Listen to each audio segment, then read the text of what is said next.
রান্না তো অনেক খেয়েছি আমি। আজ আমার ফুলকপি ও আলুর নিরামিষ রেসিপি রান্নাটা খেয়ে দেখুন কেমন লাগে।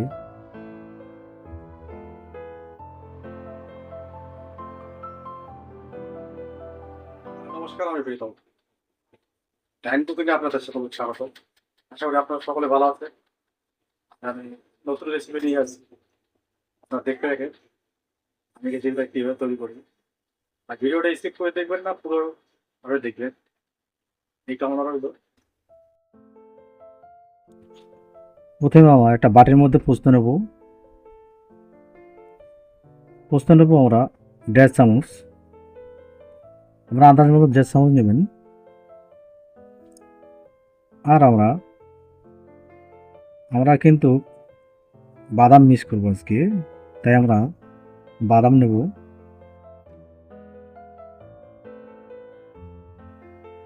একটা ফুলকপি নিয়েছি, কেটে নিয়েছি আমরা। আলু নেব, আলুগুলো কেটে রেখেছি। নিয়েছি ফুলকপি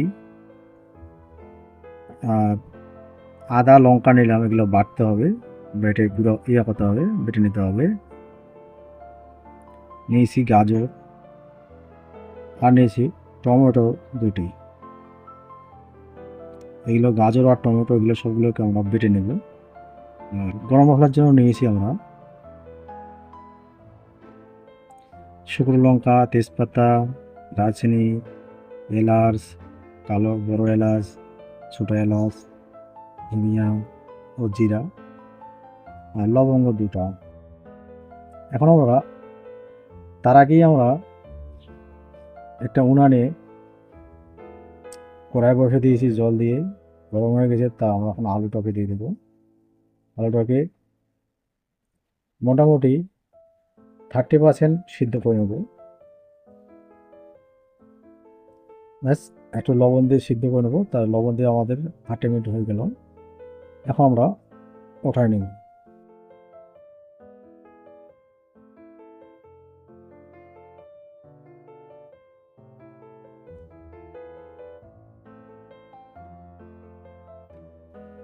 এখন আমরা কপিগুলোকে দিয়ে দেবো। একটু লবণ আর হলুদ দিয়ে আমরা কপিগুলোকে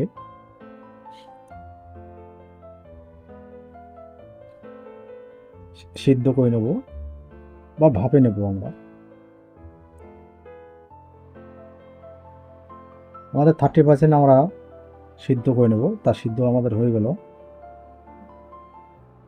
এখন আমরা সরষের তেল নেব কড়াইয়ের মধ্যে।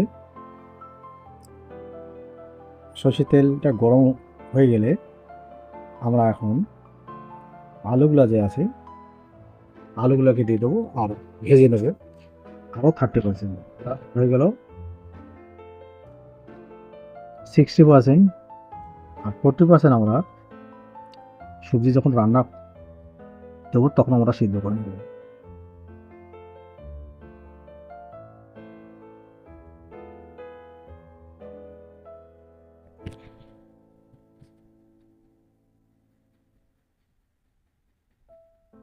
সামান্য লবণ দিয়ে আর একটু হলুদ দিয়ে নেড়ে চেড়ে আমরা ভেজে নেব।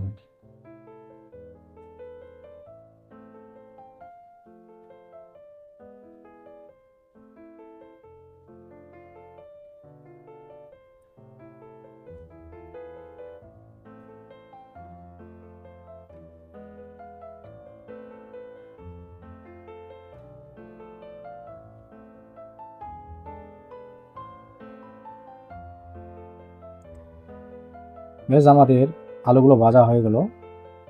আমরা আলুগুলো উঠাই নেব।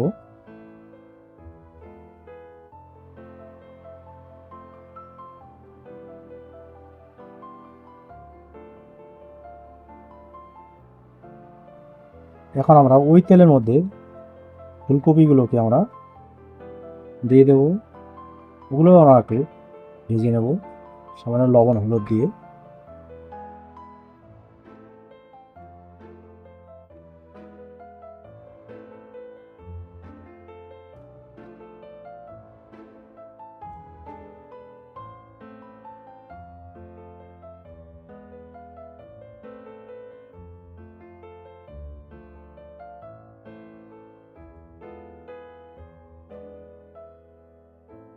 বেশ আমাদের ভাজা হয়ে গেলে যেমন এখন আমরা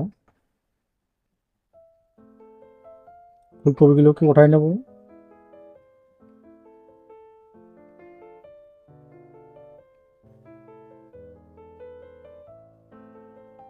এখন আমরা ওই কড়াইয়ের মধ্যে আর একটু সর্ষের তেল দিয়ে আমরা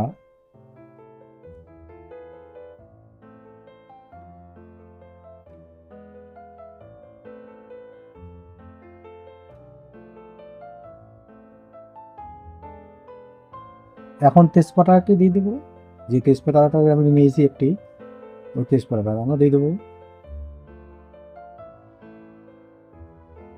এখন দেবো বেটে রাখা যে গরম মশলাগুলো আছে, যেগুলো বেটে রেখেছি, ওগুলো এখন আমরা দিয়ে দেবো।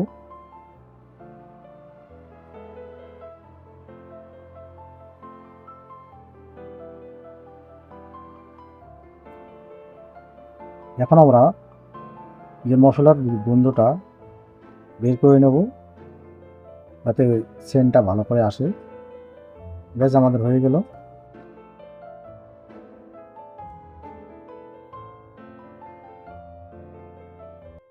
আদা ও কাঁচা লঙ্কা যে বাটাটা ছিল ওটাকে আমি দিয়ে দেবো।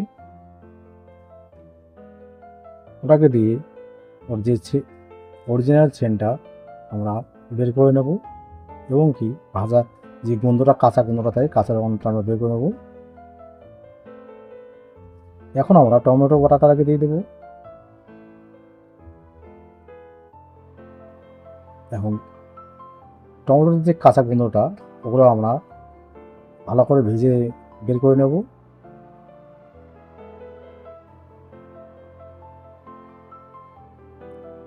তারপরে আমরা যে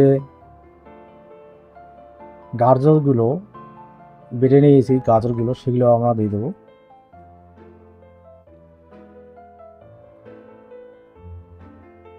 এখন আমরা ভালো করে এটাকে আমরা ম্যারিনেট করে নেব। আর এখন দেবো স্বাদ মতো লবণ। আপনাদের যেমন ঝোল করবেন, যেমন ইয়ে করবেন।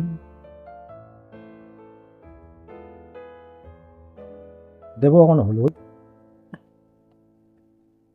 দিয়ে আমরা ভালো করে ভেজে নেব এটাকে,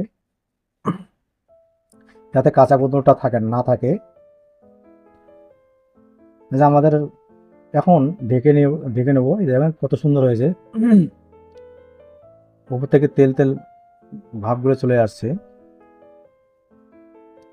আমাদের প্রায় মশলাটা ভাজা হয়ে গেল।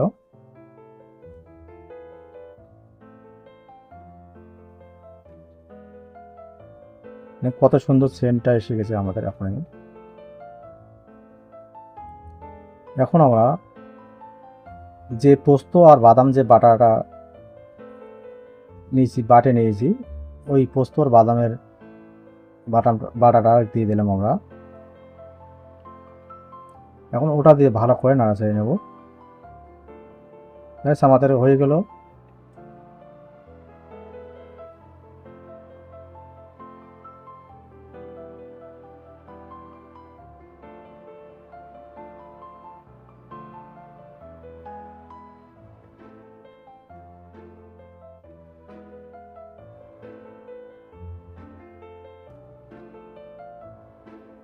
এখন আমরা সবজিগুলোকে যে ভেজে রেখেছি, কপি আর আলুগুলোকে আমরা সবগুলো দিয়ে দেবো,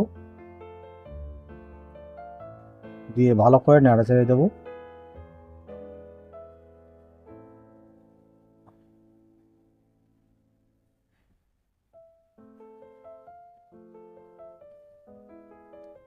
এখন আমরা জল দিয়ে দেবো। জল দিয়ে আমরা ঢেকে রেখে দেবো কমসে কম 8 থেকে 10 মিনিটের মতো।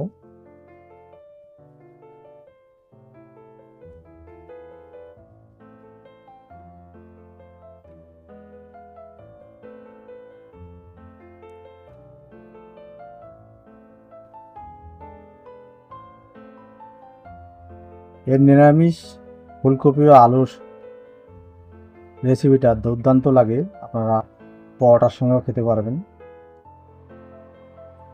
এবং ভাতের সঙ্গেও খেতে পারবেন। দুর্দান্ত লাগবে এই পরোটার সঙ্গে খেতে বা ভাতের সঙ্গে খেতে। আপনারাও ট্রাই করবেন, ট্রাই করে কমেন্টে জানাবেন কেমন লাগলো এই রেসিপি, অবশ্যই জানাবেন। আমাদের একটু লবণ দেখলাম যে কম হয়েছে, তা আমরা একটু লবণ আর একটু দিলাম, লবণটা একটু কম হয়ে গেছিল। বেশ, আমরা এখন ঢেকে রেখে দেবো।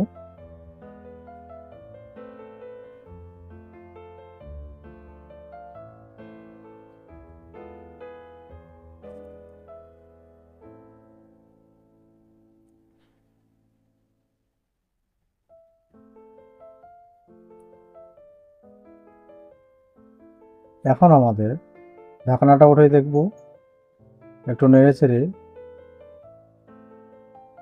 যে ঝোলটা কেমন হলো।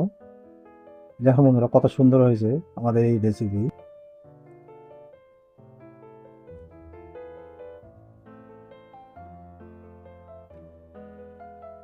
এখন কত সুন্দর হয়েছে। এখন আমরা উপরে সামান্য একটু ঘি দেব, ঘি দিয়ে কিছুক্ষণ রেখে আমরা এটাকে নামিয়ে নেব। এখনও যারা আমার চ্যানেলটিকে সাবস্ক্রাইব করেননি, অবশ্যই আমার চ্যানেলটিকে সাবস্ক্রাইব করে নেবেন এবং অল নোটিফিকেশন বেলটি অবশ্যই বাজিয়ে দিবেন। আর ভিডিওটি কেমন লাগলো অবশ্যই কমেন্ট বক্সে জানাবেন। আবার দেখা হবে পরবর্তী ভিডিওয়ে। নমস্কার বন্ধুরা।